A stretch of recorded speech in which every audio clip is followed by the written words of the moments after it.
சூரத்துல் முனாஃபிகூன் என்கிற அந்த அத்தியாயத்தின் இறுதியிலே அல்லாஹு தாலா சொல்லும்போது உயிரை கைப்பற்றுவதற்காக மலக்குகள் வருவார்கள். இப்படியானவனுடைய உயிரை கைப்பற்ற வருகிற மலக்குகள் பற்றி நபி ஸல்லல்லாஹு அலைஹி வஸல்லம் அவர்கள் சொல்லும்போது ஃபர்ஸ்ட்டுக்கு பயங்கரமான தோற்றத்தையுடைய சில மலக்குகள் வந்து அவனை சூழ உட்கார்ந்து கொள்வார்கள். அது ஃப்ளைட்டில் இருந்தாலும் சரி, காரில் இருந்தாலும் சரி, ஹாஸ்பிட்டலில் இருந்தாலும் சரி, வீட்டில் அவன் சோஃபாவில் உட்கார்ந்துட்டு இருந்தாலும் சரி, ஒரு பயங்கரமான தோற்றத்தையுடைய மலக்குகள் வந்து அவனை சுற்றி உட்கார்ந்திருக்கும் போது நரகத்திலிருந்து ஒரு கஃனை கொண்டு மலக்குல் மௌத் அலைஹிஸ்ஸலாம் அவர்கள் வந்து அவனுடைய தலைமாட்டில் உட்கார்ந்து யா ரூஹல் ஹபீஸா, கெட்ட உயிரே, அல்லாஹுடைய கோபத்தின் பக்கமும் அவனுடைய தண்டனையின் பக்கம் வெளியே வா என்று கூப்பிடுவார். இந்த நேரத்தில் இந்த சம்பவம் நடக்கிற போது அவன் சொல்லுவான், ரப்பி லௌலா அஹர்தனி இலா அஜலின் கரீப் ஃபஅஸ்ஸதக வ அகும் மினஸ் ஸாலிஹீன். யா அல்லாஹ், எனக்கு கொஞ்சம் டைம் கொடு, நான் இவ்வளவு காலமும் காலத்தை வேஸ்ட் ஆக்கி விட்டேன், இதற்கு பிறகு அப்படி இருக்க மாட்டேன், நான் சாலிஹான அமல்களை செய்வேன், தான தர்மம் செய்வேன், எனக்கு கொஞ்சம் டைம் கொடு என்று கேட்பான். இன்னும் ஒரு இடத்தில் சொல்லி காட்டுகிறான், கால ரப்பிர்ஜிஊன்.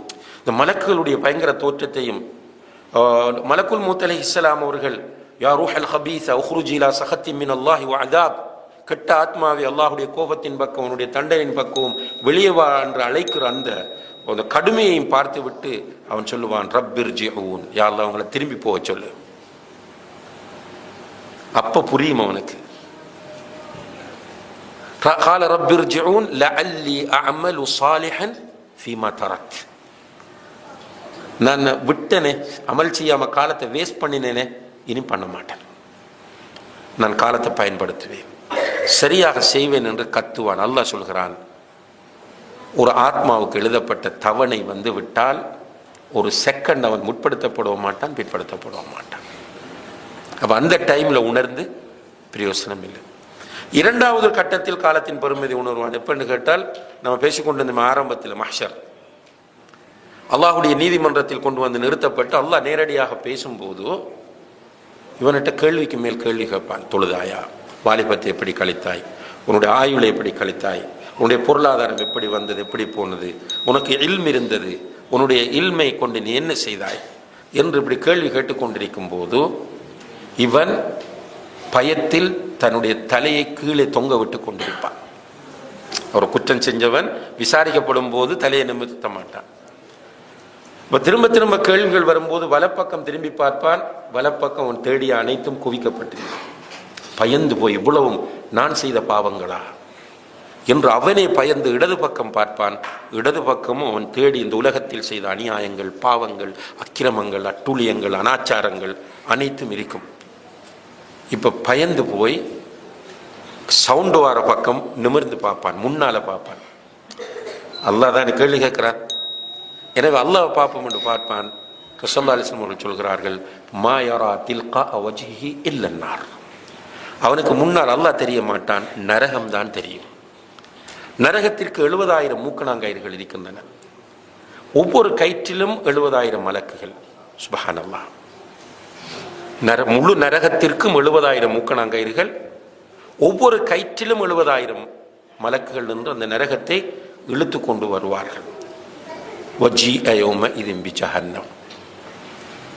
நரகத்தை அப்படி நேரடியாக பார்க்கும்போது நரகம் இறைந்து கொண்டு கொதித்து கொண்டிருக்கும். அப்போது உணர்வு வருவான். யௌம யததக்கருல் இன்சான். அந்த நேரத்தில் மனிதன் காலத்தை வேஸ்ட் பண்ணிவிட்டேன், யா லைத்தனி கத்தம்து லிஹயாதி, என்னுடைய இந்த வாழ்க்கைக்காக நான் உலகத்தை பயன்படுத்தி இருக்க கூடாதா, உலகத்தில் அமல் செய்திருக்க கூடாதா, நான் அல்லாஹுக்கு விசுவாசமாக நடந்திருக்க கூடாதா என்று அந்த நேரத்தில் கை செய்தப்படுவான். ஆனா பாய்தா இல்லை, திரும்ப போக இல்லை. மூன்றாவது கட்டம், காலத்தின் பெருமதியை மனிதன் உணர்கிற மூன்றாவது கட்டம், நரகத்தில் தூக்கி போடப்பட்டதும். நரகம் என்றால் ரசூலுல்லாஹி அலைஹி வஸல்லம் அவர்கள் சொன்னார்கள், சிம்பிளா சொன்னார்கள் புரிகிறதுக்காக, நாருக்கும் உள்ளத்தி தூகிதூனஹா ஃபி புயூதிக்கும் ஜுஸ்உம் மின் 70 ஜுஸ்அம் மின் நாரி ஜஹன்னம். உங்களோட இந்த நரக நெருப்பு இருக்கிறது, அது உங்களுடைய வீடுகளில் நீங்கள் பயன்படுத்துகிற நீங்கள் உங்களுடைய வீடுகளில் பயன்படுத்துகிற நெருப்பு இருக்கிறது, அது நரக நெருப்பின் 70 ஒரு பகுதின்னு சொன்னார்கள்.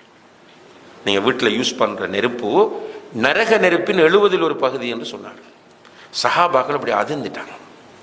யா ரசூலல்லாஹ், 70 ஒரு பகுதி நெருப்பு இப்படி இருக்கிறதே, இதில் போட்டு எங்களை தண்டித்தாலே எங்களால் தாங்க முடியாதே, இதைவிட 69 மடங்கு அதிகமா என்று கேட்டபோது அல்லாஹ்வுடைய தூதர் சொன்னார்கள், அந்த ஒரு பகுதியையும் 70 ஒரு பகுதி என்று சொன்னேனே, அந்த ஒரு பகுதியையும் நேரடியாக உங்களுக்கு தந்திருந்தால் யூஸ் பண்ண முடியாமல் போயிருக்கும்.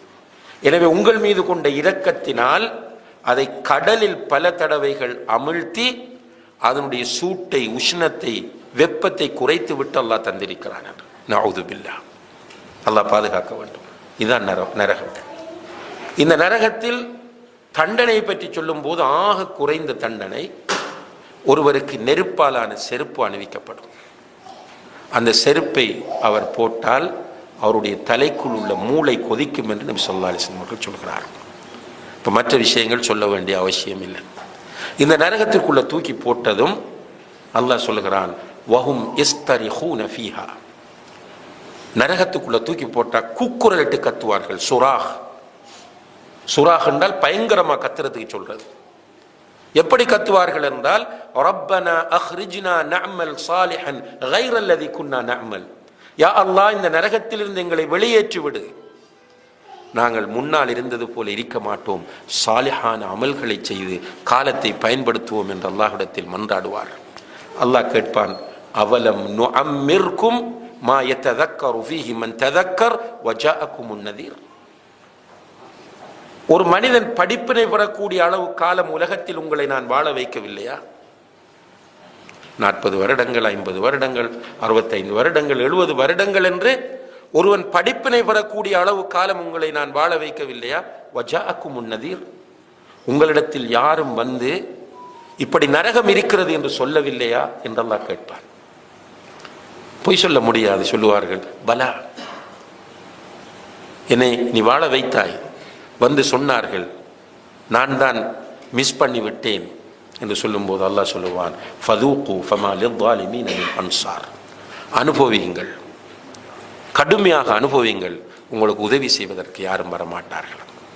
எனவே அன்புள்ள சகோதர சகோதரிகளே, அல்லாஹு தஆலா தந்திருக்கிற காலம் பொன்னானது, பொன்னை விட பெறுமதியானது. எனவே இந்த காலத்தை மேக்சிமம் பிளான் பண்ணி நாம் பயன்படுத்த வேண்டும். அதிலும் குறிப்பாக வாலிப பருவம் முக்கியமான காலம். அதை பற்றி தனியான ஒரு கேள்வி இருக்கிறது. என்றால் சூடான இரத்தம், புதுமைகளை விரும்புகிற ஒரு பருவம். இந்த காலத்தில் ஒருவர் தன்னுடைய மனதை கட்டுப்படுத்தி அல்லாஹுக்காக அந்த வாலிபத்தை பயன்படுத்தினால் நிச்சயமாக அவர் மிக மகத்தான வெற்றிகளை இந்த உலகத்திலும் பெறுவார், மறுமையிலும் பெறுவார். அதே போல வயோதிப பருவம்.